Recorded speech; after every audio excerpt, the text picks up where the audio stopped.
Have you ever paused to ask yourself how a moment of unchecked desire can bind your mind in chains far more enduring than any physical restraint?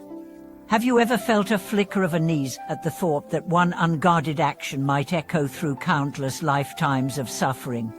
Welcome back to the channel. In today's exploration, we will unearth two profound truths taught by Venerable Ligo. First, that sexual misconduct fractures the very foundation of inner peace, opening the door to mental afflictions more devastating than external tribulations, and second, that the karmic consequences of such actions are described in the scriptures as actual realms of torment, real hells that await those who ignore the vows of restraint.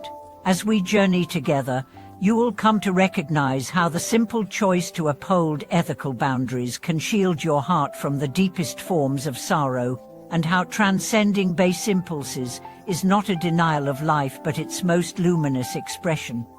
In the vast panorama of Buddhist wisdom, sexual ethics occupy a place of paramount importance. The precept to abstain from sexual misconduct is not a prohibition born of prudishness, nor is it a moralistic straitjacket imposed by an archaic tradition. Instead, it is a safeguard for the integrity of the mind.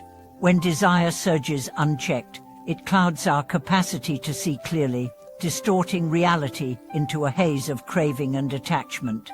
We become entangled in stories of possession and jealousy, a fleeting pleasure chased through deceit and broken trust.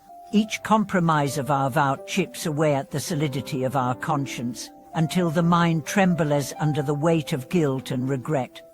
Venerable Ligo warns that such inner fractures do not heal easily.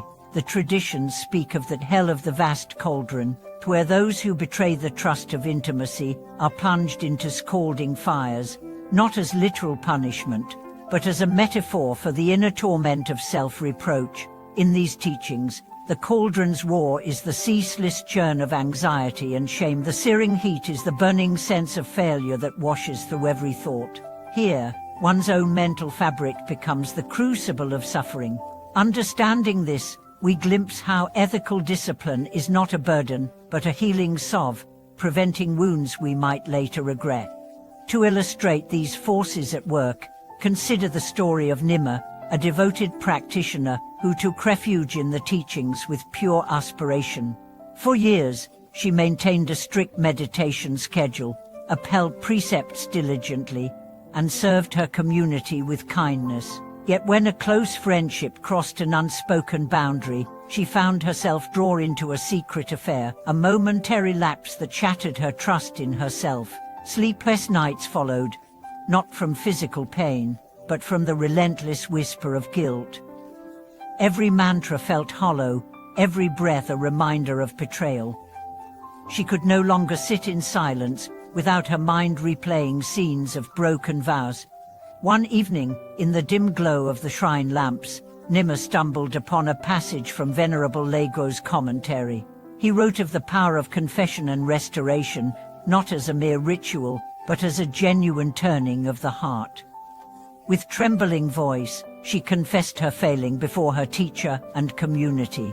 As she spoke, tears washed through layers of remorse, and for the first time, she felt the sting of acknowledgement open the door to renewal. Her teacher guided her through practices of purification, mindfulness of the body's sensations when desire rose, recognition of the underlying fears and loneliness that drove her impulse, and the cultivation of compassion toward herself and those she had hurt.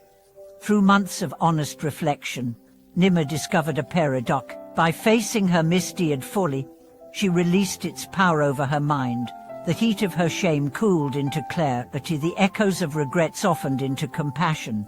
In this process, she learned that the real hell was never an external realm, but the prison of unaccumulated remorse. The path of restraint, when embraced with sincerity, became her ladder out of that prison, a way to reclaim her freedom and renew her commitment to the path. In our own lives, the utter forms of relationships and intimacy may differ, but the inner dynamics remain the same. Moments of attraction and affection can blossom into profound connection or spiral into obsessive attachment. Without mindful awareness, one act of indiscretion can reroute the mind's stream into patterns of heartache that span far beyond the present moment. Yet when we hold ethical vows as precious guides, each moment of temptation transforms into an opportunity to strengthen our resolve, to deepen our understanding of craving's true cost, and to cultivate respect for the dignity of every being, including ourselves. The teachings caution us not to indulge in self-blame once the misdeed has occurred, but rather to step onto the path of purification.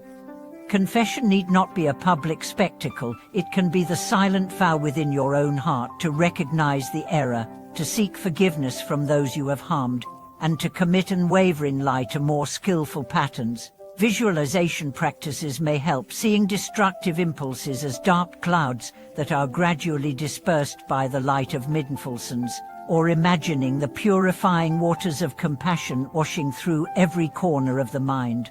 Through these methods, the karmic stains of past actions lose their grip, and the mind once again finds its pristine clarity. As we conclude our exploration of this vital topic, remember the two guiding lights we've uncovered. First, that sexual ethics uphold the very pillars of mental well-being, preventing fractures that led to profound suffering, and second, that the so-called hell realms described in the scriptures mirror the inner fires of regret, fires that can be quenched through sincere confession, mindful restraint, and compassionate renewal. In choosing the path of integrity over indulgence, you choose the radiance of freedom over the shadow of bondage. Thank you for watching this video.